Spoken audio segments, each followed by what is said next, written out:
Welcome to Linda's Corner. My name is Linda Bjork, and today we're going to be talking about healing on a cellular level. I'm delighted to welcome special guest Roxanne Chaput. Roxanne is an inspirational speaker, transformational life coach, and the founder and CEO of Roxanne Chaput Limited.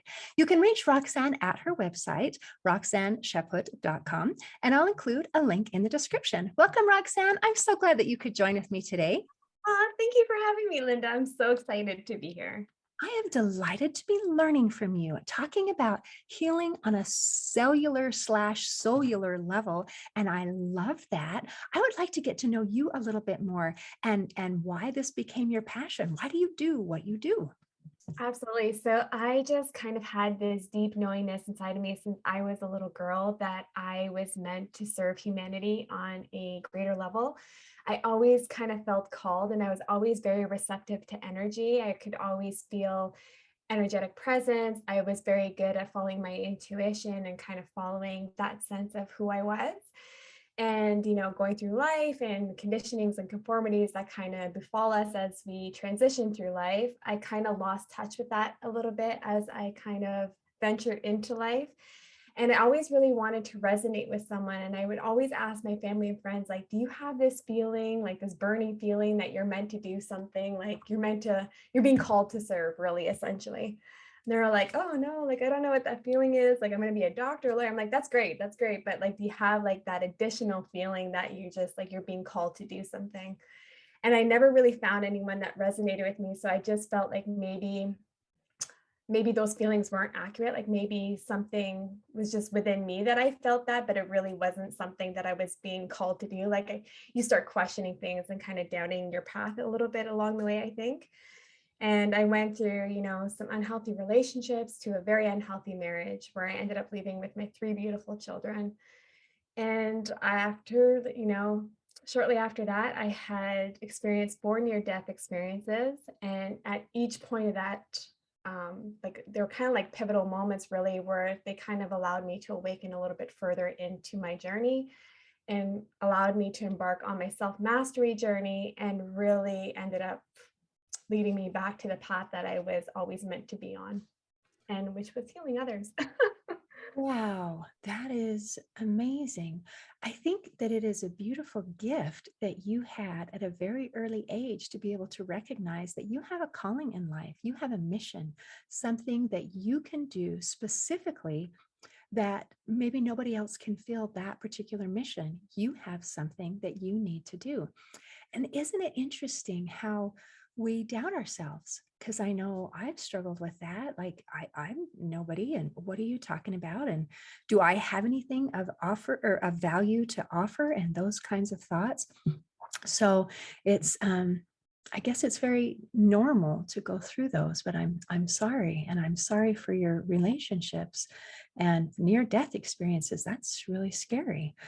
And I guess maybe, do you feel like those were necessary to put you back on track? Or do you think maybe there was an easier way, or it doesn't matter because here you are? No, honestly, I think that this is the exact way that it was intended to be. I think that the way that it kind of orchestrated itself was the exact way that it was, designed to be for my life. And I think that if I hadn't gone through the awakening periods that I had, I don't think that I would have found my journey, my way back to my journey, the way back to my mission, really, essentially, until I kind of had went through those tumultuous things in order for me to kind of shake the essence of who I was, and to question my foundation, and to question who I was as a soulful being and not just a physical vessel, and what I thought that I should be and what others thought that I should be. So I think that I needed these things to transpire throughout my life in order for them to bring me throughout this incredible journey.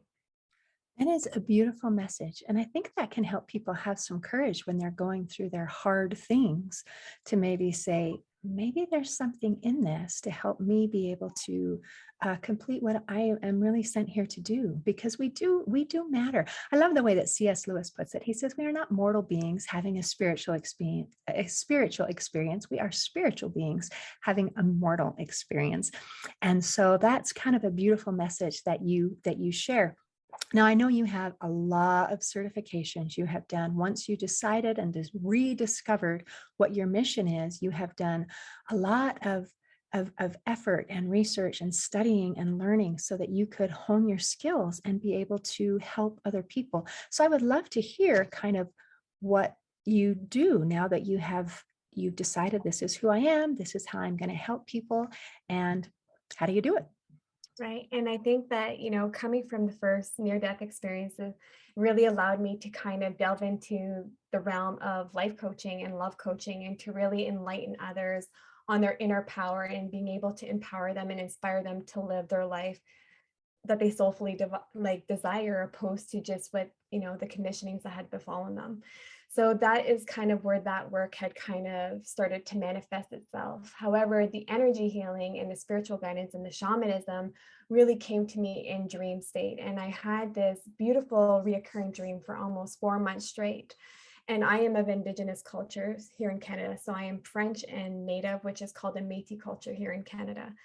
And I have always felt connected to my ancestry. I always felt connected to my roots. However, I just didn't know the traditions. I didn't really understand my ancestry because we never really spoke of it in our home, because it was always something that was slightly to be shameful of or to be in fear because of everything that had transpired throughout Canada and the Indigenous culture. So it was really kind of a sad thing because we weren't really able to submerge ourselves right into our culture from a very young age. If we didn't look Indigenous, most people hid that they were Indigenous because they didn't want to be casted under a stigmatized, really a stigmatized judgment of what the Indigenous population was within Canada. And, it was very unfortunate. And I had this incredible dream for almost 4 months straight after my last near death experience, and it was this beautiful Indigenous woman, and she had came to me every single night in my dream for almost 4 months straight.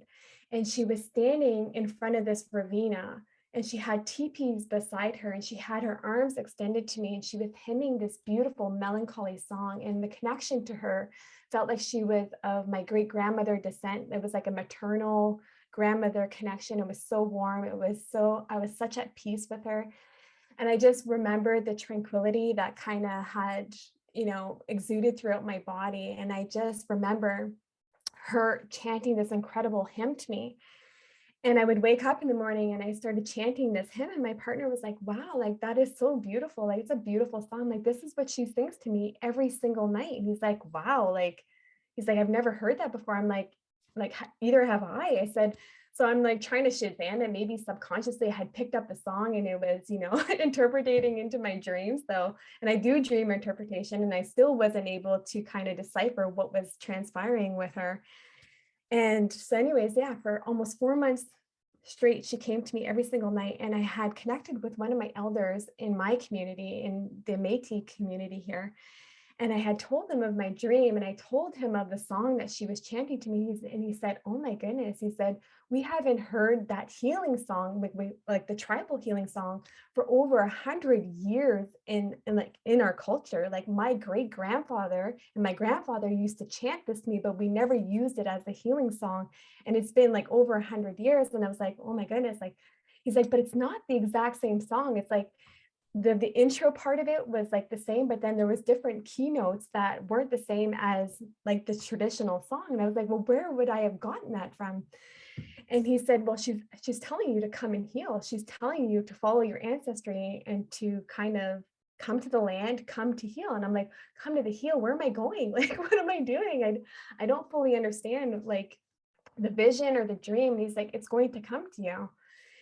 So then I had met with an incredible spiritual guide shortly after, and I was telling her of my dream and of the song that she was chanting to me. She said, she's calling you to the land to heal, the same message that the elder had told me.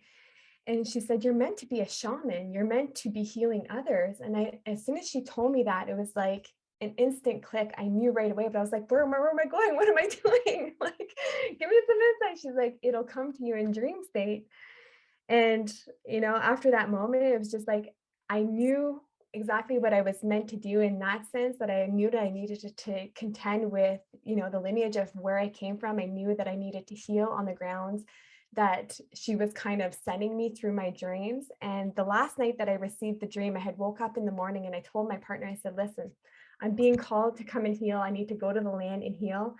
And he was like, oh, okay. And I'm like, it's in the forest. He's like, you're going in the forest by yourself with black bears and wolves with no protection or anything. I'm like, I'll be fine. Like, I'll bring something just to like keep, keep your mind at ease. But I went on this incredible journey. And on this morning, it was pouring rain. Like it was pouring, like torrential downpour. It's about 2.5 hour drive to this beautiful forest. And I get there and I knew these were ancient healing grounds. Like I know that these are traditional healing grounds. You can feel the energy, you can feel the vibration from the trees, from the earth, from the water that surrounds it, all the elements really except for fire. It was just such an incredible experience.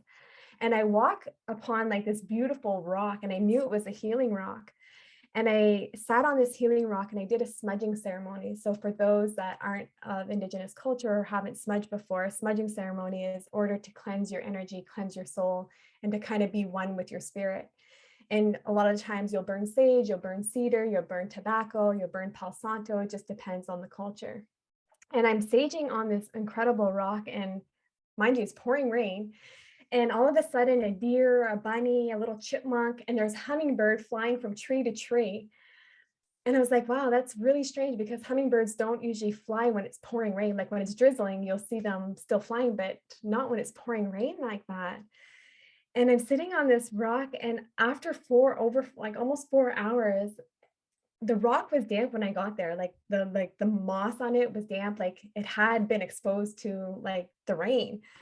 And I realized after almost 4 hours of being there that not one single drop of rain hit me the entire time that I was there. And as I was there, it was like I was reconnecting to my soul. I was reconnecting to my ancestry. It was such an incredible experience. Like I literally just cried for over like 8 hours, probably that day. And it was just such an incredible experience. And after that moment, I knew that I felt it. I was never going to be the same. That dynamic had shifted within me. And I knew that if I could do this for myself, that I needed to do this for others, and that this is what I was being called to do. So then I was like, okay, well, I'm going to put my theory to the test, and I'm going to, trial on my family and friends and use them as guinea pigs.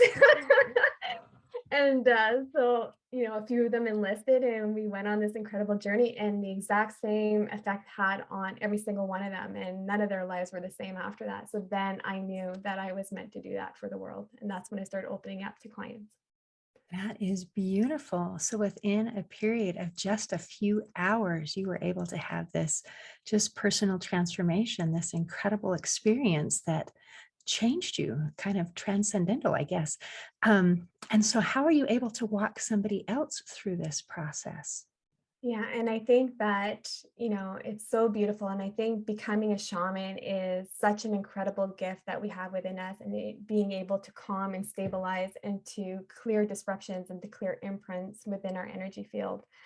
And I think that a lot of us hold our trauma, and I'm sure that that we're a 4-layer being, and we have the physical component that we have. We have our emotional, we have our mental health, and then we have our spiritual health. And a lot of us neglect the spiritual aspect of who we are as human beings, knowing that the spiritual essence of who we are is like literally like the sweet spot of who we are. That is what we are made of. That is the fabrication of who we are. We are energy. We are electromagnetic beings. And a lot of us are just focused on the physical or the superficial aspect of ourselves, which is our vessel.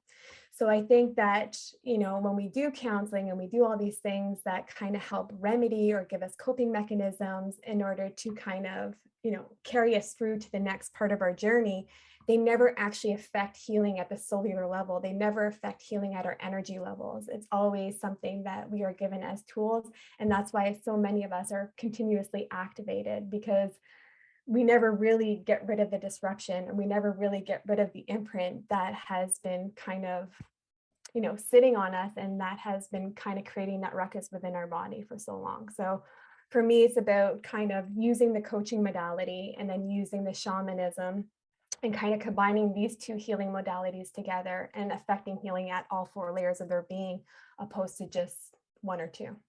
You feel like when you reach the spiritual, the soul level, then it just kind of everything else takes care of itself. That is Once, beautiful. yeah. Yeah, and I think once we experience that inner peace and we have that inner knowingness of who we are at the essence of our soul and not what we thought we should be or what we were told we should be, or settling for a life that we think that this is what we need to do because this is what we were conditioned to believe that we need to do. Once we remove all those conformities and those conditionings and we realize who we actually are as divine beings, that changes the game significantly. And you can never look at the world the same once you have that knowingness. Yes. And how do you get someone to feel to know that? Because like you mentioned, most people are on this physical, and maybe I'll acknowledge the mental and emotional part, but that's as far as I'm going. How do you get from that place to recognizing you are so much more than this? Right. And the core of my work, I think, is, debunking our core belief systems and our core value systems. And I think that when we kind of deconstruct this foundation that was, I want to say like misconstructed throughout our life, like it wasn't, our foundation was never really built to sustain the essence of who we are. It was meant to sustain society and sustain those around us. So I think that, the first part of doing any type of healing work is to debunk those core belief systems that interfere with who we actually are as human beings, because when we come into this world we're pure and we're innocent, and that's what we love about children. We love their innocence, we love their purity of who they are. However, along their lifetime they lose themselves, they lose that purity, they lose that innocence, because they're losing touch of who they are, because they have to be so many other people for other people, or so many other people for themselves. So I think that it's important that we are kind of reconstructing the foundation of who we are and really building on the innocence and the purest side of who we are, opposed to the side of us that we really don't like, but we just learned to be that way. So we have to kind of regain that childlike faith in a way. Are you doing anything with your kids to help them be able to maintain that state of being? Always. And I think that it's important to be soulful. I think it's important for my children to be good human beings. I don't allow like societal conditions to raise them. I don't believe in the school system structure the way that it is. I think that grades are grades, and is something that you need to go through. If my children want to be a volunteer for the rest of their life and they want to give their heart and they want to serve humanity, I will support them. And these are conversations that I have with them, is to follow their soul, to always follow their intuition, and to follow their guiding voice, because we lose that along the way with all the noise that surrounds us. So that to me is very important as being a parent, is allowing them to trust themselves and to trust their intuition and to trust their knowingness within them, and that they don't need to do anything to appease anyone else. They need to do something to appease their soul and to appease their own fulfillment and happiness. I love that. And I am so fortunate that I get to talk to people from around the world with that come from different backgrounds and different approaches to a very similar message, that we need to be able to be true to ourselves, that we need to be able to just let go of the expectations of the world and follow some people call it our spirit, some people call it following your gut, some people call it following your intuition, inspiration, many different names, but a similar kind of a story where it feels like there's messages coming from so many sources, so we can reach different people. Like this person might listen to it from this direction, and that person might listen to it from this direction. And the message is that there's more to us, and trust that feeling that is inside. I love that. That's beautiful. Yeah. And I know you teach about self-awareness. And is that how you began to get into that place of becoming self-aware? And what do you do to help people become self-aware? Yeah, and I think, just great to your point, Linda. I think that as a parent, my role is not to own my children's future, and it's not to own their journey. It's not to control their journey, right? And I think that as parents, it is our job to be their guides, is to provide them with guidance, love, support, in order for them to make the great decisions that they need to make in order to have a fulfilled life and a happy life. No child or no human being that I know has been fulfilled with a job that they were told that they should do or that they have to do in order to earn a certain income bracket. Everyone that I see that has true inner fulfillment has followed their guiding voice, their spirit, their soul work. And this is what I want for my children. So I think that that's what's important as parenting, is that we don't own their journey and we don't own what they do with their life. We're just here to guide them through in order for them to flourish to who they actually are. So I this is love that. And that takes a lot of self confidence because our children are, in a way, a reflection of us. And sometimes parents, without meaning to, they say, oh, my child has to be this level of success because that reflects that I am a good parent, or that kind of thing. And we have to be able to be strong enough ourselves to say, you know what? I am comfortable with me. I am comfortable in my own skin and with who I am and with what I'm doing. And that means that I'm comfortable with you and who you are and what you choose to be, and that these things are good. So that's an excellent reminder. Thank you so much, Roxanne. right. And I think that, to that as well, is that I feel that being a mother is that the honor where I will receive from my child, where I will feel the most proud, is that they are good human beings and that they are serving humanity. What job title they hold, what income they hold has no significance to me. Cool. Your kids are lucky. Well done. Well done. All right. So how do you help people become self-aware and become into this place? Yeah, I think a lot of it comes from questioning, right? And having that curiosity and being able to feel safe within those, walls, that you are able to question your reality, you're able to question your relationships, you're able to question your friendships, you're able to question your belief system, you're able to question the parenting that you received when you were a child, you're able to question your life's purpose, you're able to question things. And I think a lot of us prevent ourselves from questioning things. And self awareness comes with questions, right? Because when we ask ourselves those deep, riveting questions, we have to then go and seek those deep, riveting answers. So I think that a lot of it comes with questioning, like, why am I doing this? Why am I working a 9 to 5 job that I feel unfulfilled and I absolutely hate? Why am I married to someone I don't love? Like, why, like, there's so many questions where we start having that acknowledgement of, building that awareness of who we actually are, opposed to just kind of what has befallen us throughout our entire life. So I think it's just about questioning, why don't I sing anymore? Why don't I dance anymore? Why don't I act like a child anymore? Why can't I show myself to the world anymore? Why can't I show the not so great part of myself to the world anymore? Why do I feel like I can only show the light part of myself? Why do I have to contain my shadow? Why do I have to hide pieces of myself? It's just about questioning those things and asking why you have to do those things. And I love that you're questioning to find an answer, not questioning to search for someone to blame. And I think sometimes that is a trap that people can get caught into, is I'm revisiting my past and I see that this trauma took place or this situation took place. And then the natural thing is, ooh, so it's your fault. And I don't think that that is healing. I think that finding our sources is a very necessary step to becoming self aware.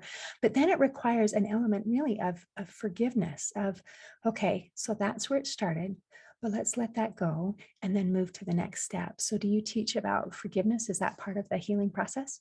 Yeah, and that was a really important certification for me to attain, is that I believe that forgiveness to ourselves and forgiveness to others is one of the most crucial pieces of our life's journey.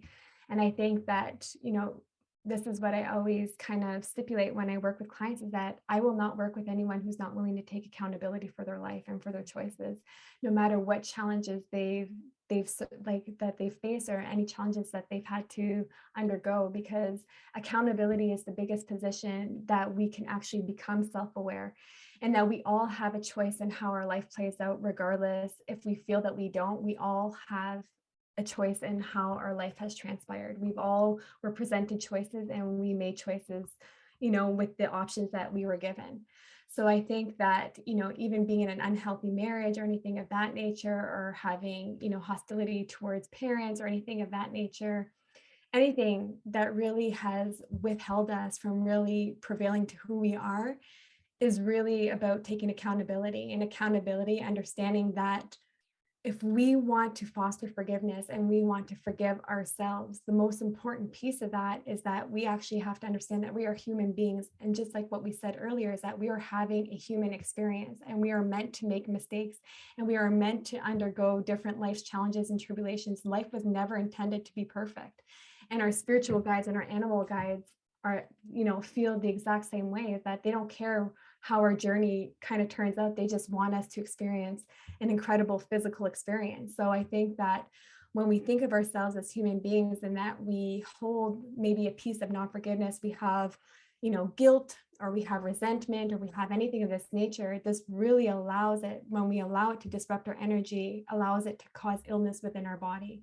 And this causes mental illness, emotional illness, and it can cause physical illness. So when we hold on to all these ill feelings, it's really the only person it's really affecting is ourselves. And we are the only living creature on this planet that holds guilt and that holds resentment and anything of this nature. Everything else is paid with their life. Like if an animal makes a mistake in the wild, their life is taken. Where we are able to think about it 1,000 times or 1,000,000 times and punish ourselves 1,000 to 1,000,000 times over and over and over again. So I think it's important that we're able to forgive ourselves no matter what life choices we have made. No one is perfect, and we wouldn't want to be judged on our mistakes. So why are we judging others on their mistakes? And I think that we are not intended to be on this world to judge others. We are intended to be on this world to love one another, to support one another, and to serve one another. We are not meant to experience hatred. That's why, because it feels so awful within us. And I think the divisiveness of the world that's transpiring today is not what we are intended to be as human beings. No, I agree completely. And isn't it interesting that typically when we are in a relationship or an interaction with anyone, we want mercy for us and justice for the other person. Go easy on me, but man, make sure that other guy is punished. So, as we're talking and I'm trying to listen and understand the process, and this is what I'm getting so far, so help correct me. The first step is really about awareness, and that awareness comes from asking questions. And then after the awareness and becoming aware, the next part is about accountability and recognizing what parts we are in control of, because we want to be, the more that we are in control, then the more power we have over our situation. We're not just victims. We're not just paper bags floating in the wind, that we have a role. So now when you get to that point, what would be the next thing, or how do you help people actually let things go? Yeah, and I think that's great. And I think that forgiveness is and accountability is such a significant component when we are healing at any layer of our being. And I think that once we're able to have that understanding that we are divine beings, and this is, it was a hard learn for me, to be honest with you. It was hard to not hold resentment or hold, animosity towards my ex-husband for the way that the marriage had derailed. And really, I had to take accountability for that. And I had to realize that I enabled the behavior. Like I did have a role to play in it. So he wasn't only at fault, and he had his own childhood trauma that he was bringing into a relationship. He wasn't healed coming into a relationship. So I also have to understand and have empathy for this person being a human being, that they weren't given the tools, they weren't equipped to understand that. So I think that when we realize that we are divine beings and we are divine creatures, and that we are meant here to love one another, and we're able to release that in order to have inner peace instead of hostility within us, that is when we are on like the men really to really release everything that kind of has been constraining us from living our life. And isn't that beautiful? And it sounds simple, and yet it's challenging to do, but the steps really are simple to heal on this cellular slash solar level. And then things tend to take care of themselves. Thank you. That is a beautiful message. Roxanne, is there anything that you want to make sure that we cover before we close today? Yeah, I just think it's an important message out there, that to make sure that you don't live this life without finding your purpose, that everybody has gifts, everyone has incredible abilities within them. It doesn't matter, what has transpired throughout your life, doesn't matter what challenges and what tribulations you have endured throughout your life. that we all have, an incredible magic and incredibleness that lies within us, and it's meant to be shared with the world. And thank you for sharing yours. I really appreciate it. And thanks for visiting with me today. Thank you, Linda. In closing, I'd like to share a quote by Gary Zukav. He said, "Eventually, you will come to understand that love heals everything, and love is all there is." Today, I invite you to allow love and light to heal you at a cellular level. See you next time on Linda's Corner. Thanks for listening. If you enjoyed this episode of Linda's Corner, please share and subscribe to help us reach new listeners. I also invite you to check out my nonprofit, Hope for Healing, at the website hopeforhealingfoundation.org for free ebooks, free audiobooks, and other free resources to help increase happiness, build confidence and self-esteem, strengthen relationships, manage stress, and calm feelings of depression and anxiety. I also invite you to grab a copy of one of my books, like Crushed, A Journey Through Depression, or Amazon bestseller, You Got This, an action plan to calm fear, anxiety, worry, and stress. See you next time on Linda's Corner.